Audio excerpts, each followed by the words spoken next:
Hi, everybody, and welcome. Today is April 6th, 2023. We are starting the meeting for the KCP-Edge community meeting. First off, I'll read the contributor code of conduct. As contributors and maintainers in the CNCF community and in the interest of fostering an open and welcoming community, we pledge to respect all people who contribute through reporting issues, posting feature requests, updating documentation, submitting pull requests or patches, and other activities. We're committing to making participation in the CNCF community a harassment-free experience for everyone, regardless of level of experience, gender identity and expression, sexual orientation, disability, personal appearance, body size, race, ethnicity, age, religion, or nationality. Please basically just everybody be kind to each other.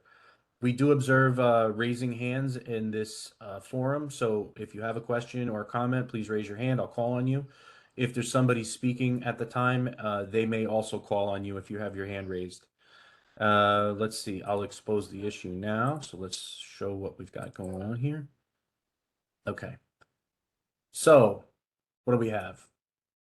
So we're going to today, we have an update scheduled for the KCPE-Dev-env test environment that Braulio is going to give us. And I wanted to also bring up and maybe finalize lazy discussion on number 264 in the discussion forum. It's how to simplify our messaging to the community. But a brief housekeeping item here. We were invited by the CNCF to come and present our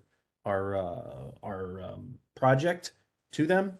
I initially had mentioned May the 4th, which would have been an interesting overlap with Star Wars fans out there. But we were pushed back to May 18th because they had too full an agenda on the 4th. So that will be our discussion with them on the May 18th. On May 17th, Paolo and I will be talking and doing a fireside chat with Victor Farchek from DevOps Notoriety. So check that out when that drops. And April 27th, we're going to be doing an internal proof of concept, which will then be externalized through edits and demo days of sorts from that content. So that's all I had for housekeeping. Anybody else want any housekeeping items? Okay. All right. So let's get started. Braulio, you're up first. Sure. Thanks, Andy. Let me just share my screen.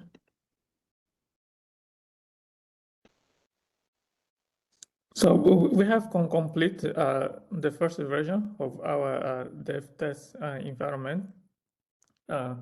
So this is we are gonna be merging on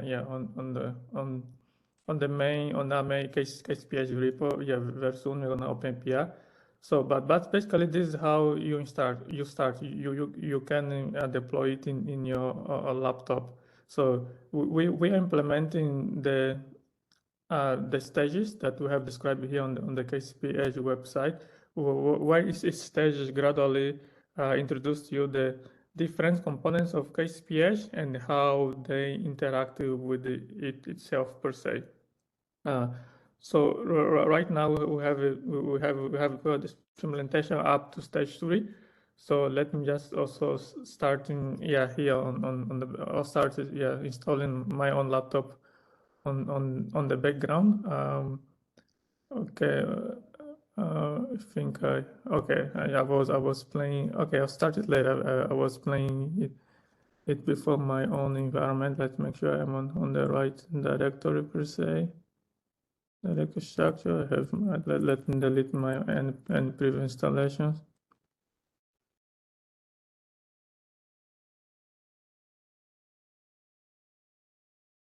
Okay, so I'll let that run on the background. So basically, so this dev test environment is implementing the stage that we have here for KCP-Edge that describe the interaction.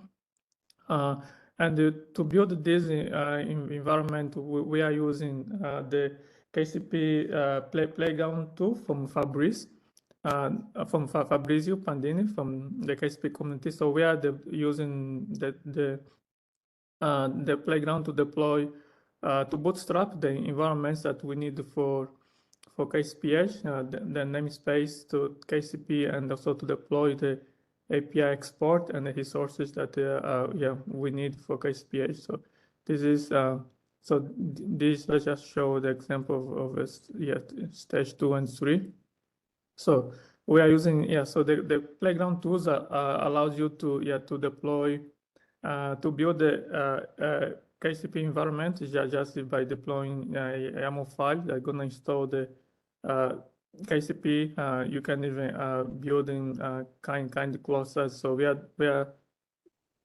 use that to create all the namespace that we need for KCP-Edge, and also deploying the necessary resources and the API export per se. And then on top of that, we are deploying, we have automation to deploying the required controllers that we need for to deploy KCP-Edge. In this example that let's just go to stage 3 so that I'm running on the background. So on the stage 3, we are deploying the inventory management workspace, the Edge service provider workspace, and 2 workload management workspace. And the mailbox controller is creating the mailbox workload workspace. We are using 2 workloads, so we have 2 mailbox workspace, and on top of that we have the kinding cluster. So we have the Edge scheduler. We're gonna create the single Edge placement for the workloads that we have in its own different workspace. So let's just go back to the algorithm. So now we are installing. Now in process of deploying KCP. So it takes now around 4 minutes, but in the next versions for our dev test, we are gonna try to improve performance to see if we can even make it to run under 2 minutes. So Braulio, a question here. So Yes. so you're saying that this deploys all of the necessary parts and pieces that someone out there would need in order to experiment with KCP-Edge. Yes, that's correct, and you can do it in your own personal laptop with just with one single installation script. Okay, and you're getting a couple of pop-ups here, I'm noticing. So that on a Mac, it's to accept the incoming network connect. Yeah, I had this happen to me too. Okay. Yes, basically this is just an artifact of Mac. So because KCP-Edge has we are deploying 3 controllers: the mailbox, the scheduler, and placement translator, and Mac just asks for permission for those controllers to accept incoming connection. So if you configure your Mac to accept those applications by default, you won't see those pop-up messages. But in Linux, have to play with it so you don't see it. That's an artifact of Mac on security. Great. So I think, and we had talked about this offline, so I'm just recapping it for those watching, is that we talked about we wanted to eventually give a sample deployment and edge placement that can be applied to the workload management workspace, one of the 2, right?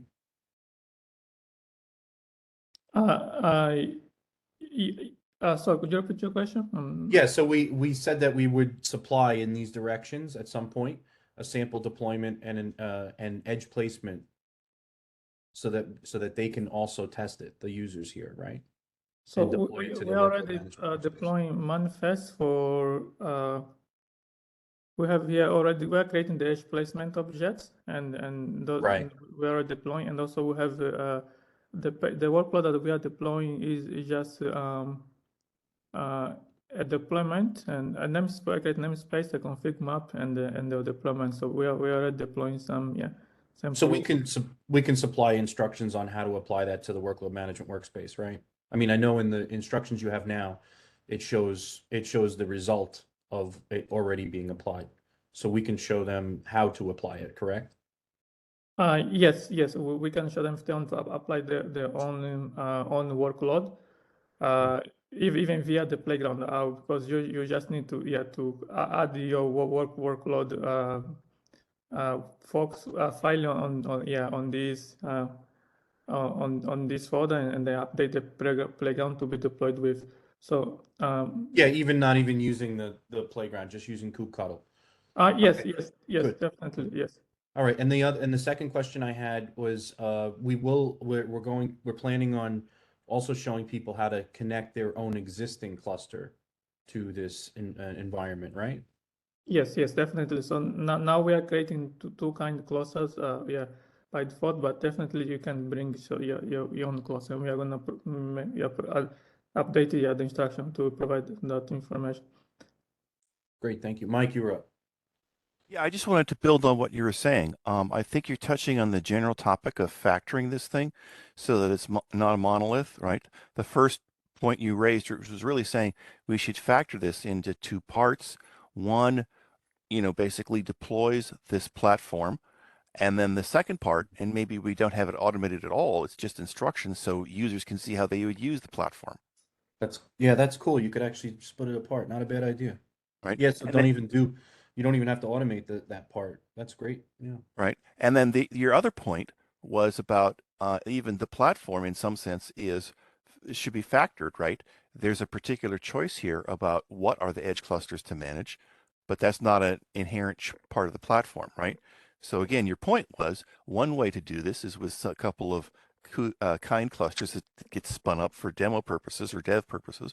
But in general, the platform is given, right? The inventory is given the infrastructure to work on. It's connected to some existing infrastructure. So again, that's a bit of factoring that should be exposed. Mm. Great comment. I just first session. So maybe what we have now we could call the quick start installation. Like if you just wanna you have a easy click to install and play with it, and then we can have another set of instructions that describe it in more details if you want to do it in your own, bring your own workload and build your own clusters as well. Yeah, I like the BYOC. That's going to be pretty killer for the community. Bring your own cluster. This is great. Any other So, questions from the community? yeah. Now we have seen it. This is now running on finish running and has installed all the the namespaces and the workloads that we are required for the KCP Edge. And as Mike and Anand mentioned, so the workload, so you can build your bring your own workload, and we are gonna update our instructions to explain that how you can do steps by step. Go ahead, Mike. Yeah, I just wanted to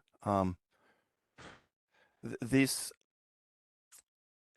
we've been going around and around on how to name some of these workspaces. I like what was just on the screen of the brown background. Those were great choices. It would be a little bit better if the workload management workspaces were under a user's home rather than under root. But and I was wondering if someone could submit a PR to update the example to name, at least just to adjust the name of the inventory management workspace in that example. Yeah, that's all. Oh, I'm sorry, Mike. I didn't catch that. Could you explain that again? So you said the workload management workspaces would go onto the user workspace, but you said also to adjust the inventory management workspace name?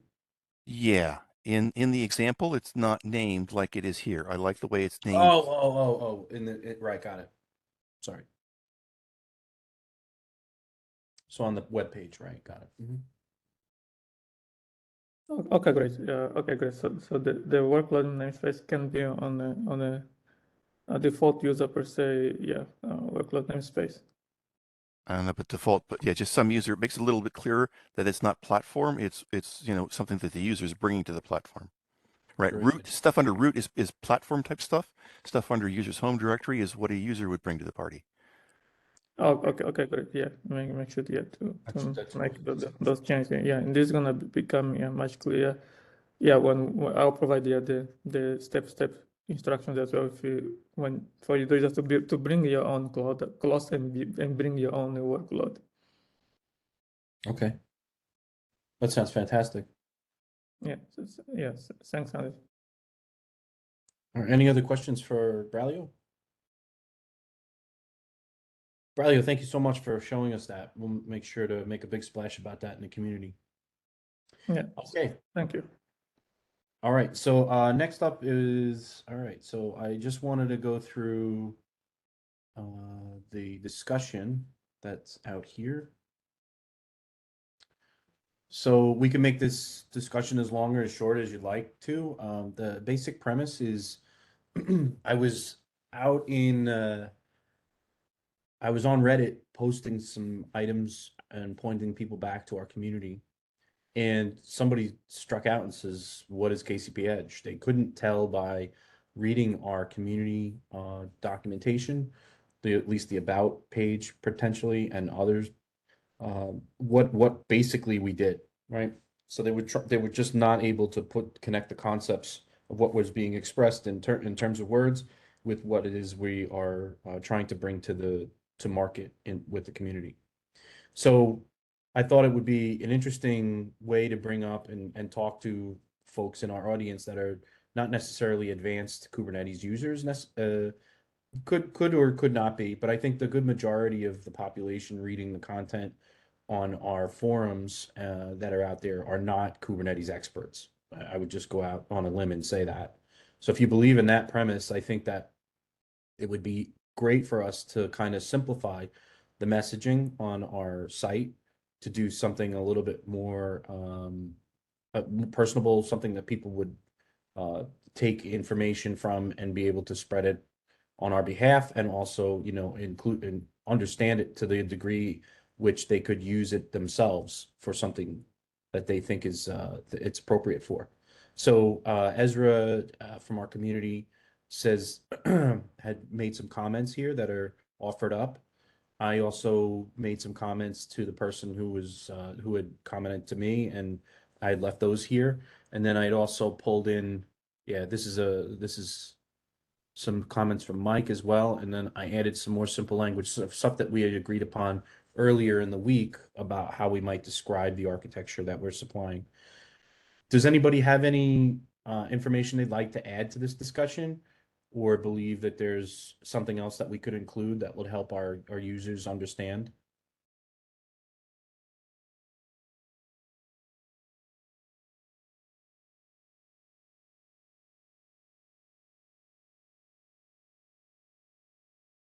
I guess let me try it another way. Does anybody did anybody else find difficulty in understanding how to connect the words and the terms that we were using in the about page as to what we're trying to do and help our customers and clients and community? Okay. All right then. So I'll continue with this discussion for until the next time that we meet, I guess on the 20th, and then we can go with maybe some lazy consensus around what it is that we should include in our about page. And it'll roughly follow the tenets and what's been written here already. If you'd like to get involved in trying to simplifying the language, you know, please include your comments here.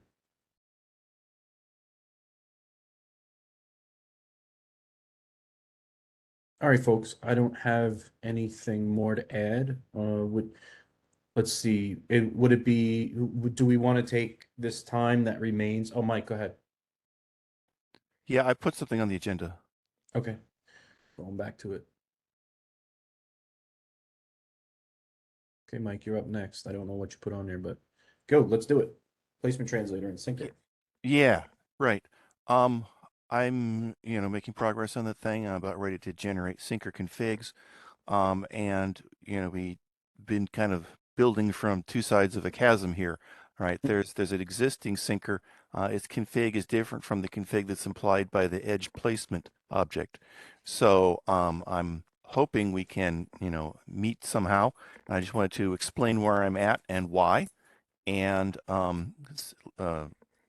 hopefully that can lead to some agreement. Let me try and share. I'm just going to share my screen for simplicity here. So I've been, one of the reasons it's taking so long is I keep rethinking the internal structures and what's going to serve us best. And here's where I've currently landed regarding the interface to the workload projector, which is the thing that basically is trying to be in kind of it's a thing that needs to be configured. And it both is going to be, copying objects from workload management workspace into mailbox workspace and emitting the configs for the syncer. And of course, those are closely related. So let's see. Here is the interface for this thing. So this thing, it's got, I decided it should have a transactional style of interface so that it can be given a bunch of changes and then rewrite the config files rather than have to rewrite the config file on every little change. So when it's being given a bunch of changes, here is what those changes look like. I broke it into two sections, one for the namespaced resources and one for the non-namespaced or cluster scoped resources. And for both of them, there's really two styles of information that's given. So this is all driven in a passive relational style. So there are set change receivers and map change receivers, or mapping receivers is kind of a slightly dumbed down version of that.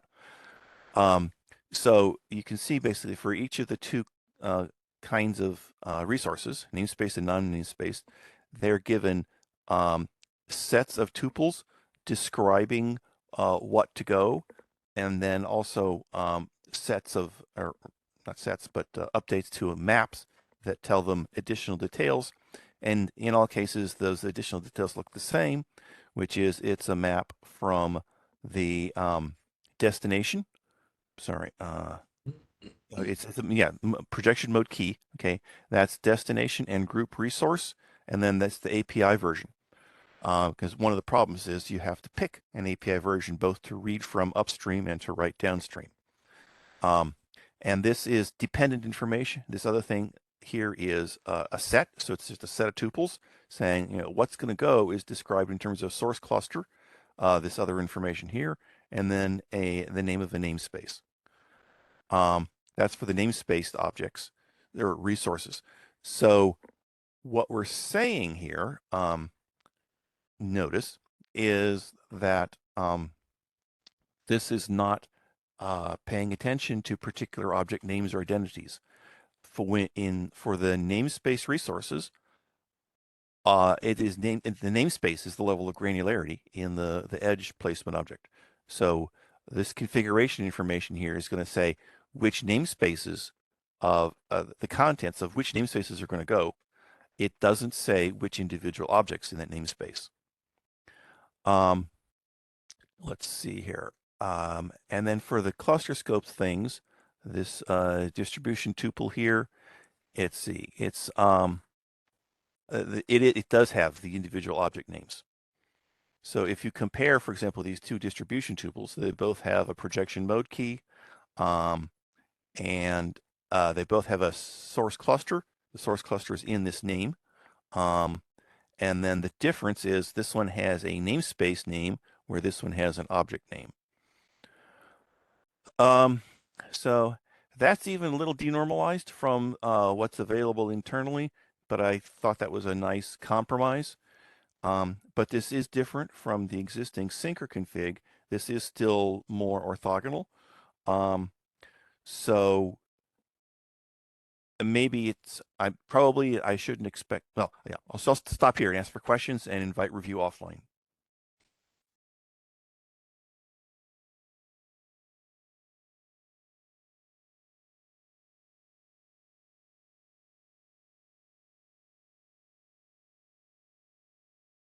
Okay, questions for Mike? All right, Mike, if you need to continue. No, that's it. I just wanted to invite review. Really, I mean, I've been sitting here working, I've got a PR open and I just keep working and adding commits to that PR. If someone were to review it someday, that'd be great. Okay. Point well taken. Thank you very much, Mike, for all the hard work here. It's starting to come together nicely. It looks like we're in the final stretch. All right, so if anybody can turn their attention to the PR that Mike had mentioned, please do so. We could use your eyes on it. Okay, folks. We can do one of two things. We can either let's take a vote here. Do we want to continue with issue triage or do we want to yield back time?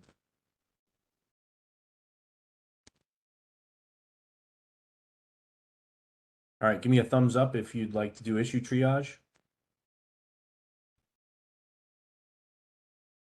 Give me a thumbs up if you want to yield back time.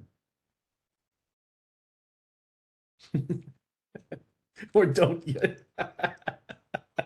Okay, Franco, close enough. Not really a thumb, but yeah, it'll have to do. Okay, so I'll take this offline and teach Franco how to use the thumbs up instead of the hand wave, and everybody else can get back 30 minutes. Thank you, everybody, for attending today's KCP-Edge community meeting call. Our next call will be on April 20th at the same time. We look forward to seeing you then with an update to the dev-env.